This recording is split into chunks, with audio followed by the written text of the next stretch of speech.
Ladies and gentlemen, welcome to the Skyrise, your early morning show where we talk all things gaming. I'm your host, Skytune, and here's the breakdown for today.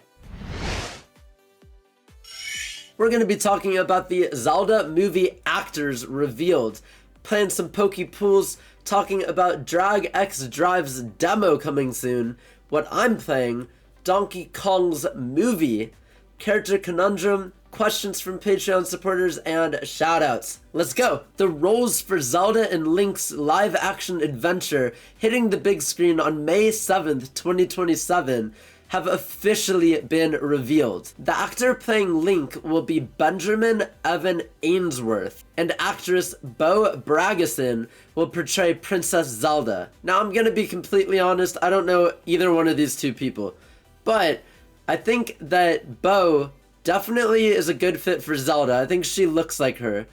Now, Benjamin, on the other hand, I'm assuming they're going to dye his hair, but Link is blonde, and Benjamin doesn't look like he's blonde. So that's something that I'm sure can be fixed with a wig.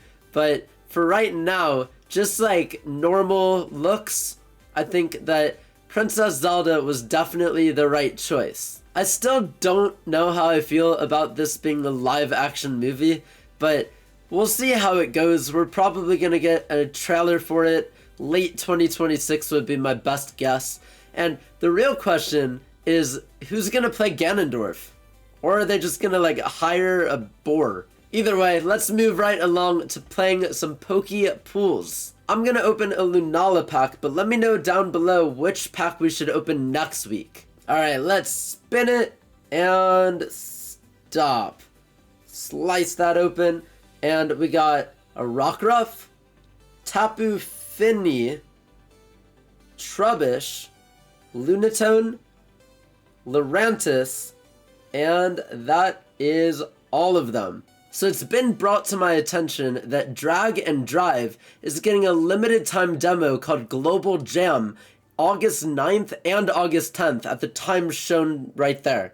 I am so excited for this because it's the game where you use the Joy-Con 2 controllers and basically go like this across the surface. The game is all about wheelchair basketball. So you do that to go and then this to steer one of those two ways. You can like actually shoot the basket like that. So it's gonna be so cool to finally try that game out. I'm just so excited to finally try out a game that uses the mouse capabilities, because all of the games that I've been playing so far this past month don't really use the mouse capabilities of the Switch too. So, I mean, I even kind of forgot that there was the option to be able to use these as mice, because all I've done is use them on the home menu, like maybe once or twice, and then never again. So finally, I can't wait. I'll be sure to let everybody know what I think of the game whenever I get around to trying it sometime after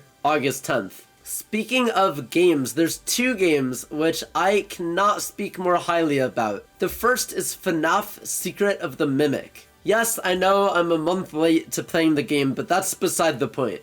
You play as this sleep-deprived guy who's behind the wheel, which is not smart. I've been sleep deprived and gone to work before, and don't do that. But all he wants to do is go home and sleep, and instead, he's being forced by his boss to go into this warehouse, which he has to get back the assets, which are really the animatronics. I'm taking my time with this game. I'm going slow and steady, checking out everything that it has to offer. I can't decide if I like it better than Security Breach yet. The animatronics themselves are super cool, and there's a lot of items that you can use in a minigame to be able to beat the minigame, but you have to get all the items in the main game first. I dig the spooky vibes, and I cannot wait to play more. The second game is Donkey Kong Bonanza. IGN actually gave Donkey Kong Bonanza a 10, whereas they gave Super Mario Odyssey a 9. So if that doesn't tell you something, then I'm not sure what will. 99% of what you see, you can destroy. The entire character development of Pauline has been awesome to see so far. These great big areas called sub-layers are just jaw-dropping,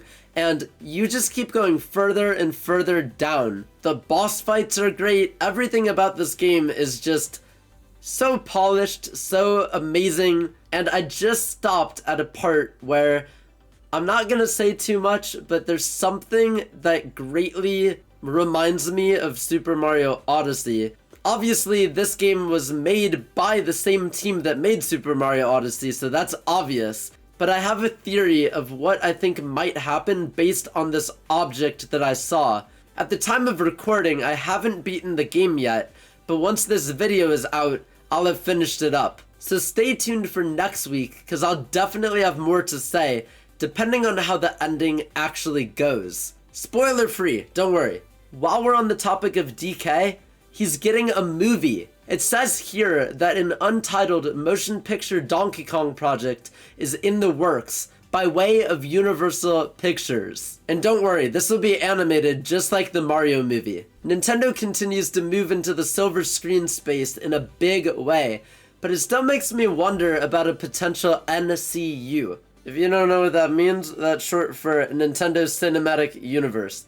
Kinda like Marvel, but with Mario. My only question is, how do they make a Smash Bros movie if that ever happens? Because the Zelda movie has real actors. So if Link is in the movie, then do we get Toon Link instead of Benjamin, or what's it gonna be? I feel like they're really just testing the waters on movies in general, but I'm excited to see what they do in the space moving forward. Alright, drumroll please, it is time for a character conundrum. Nobody got the character last week, but it was Marth. The first 3 people to guess the character correctly will get a shout out. For this week, here's your hints. This character rides a broomstick. They can teleport and is a high-ranking minion to their boss.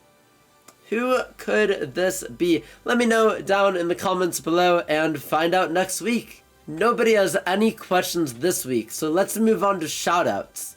Starting with the Solar Superstars, the top of the top. They are the GOATs when it comes to all of this.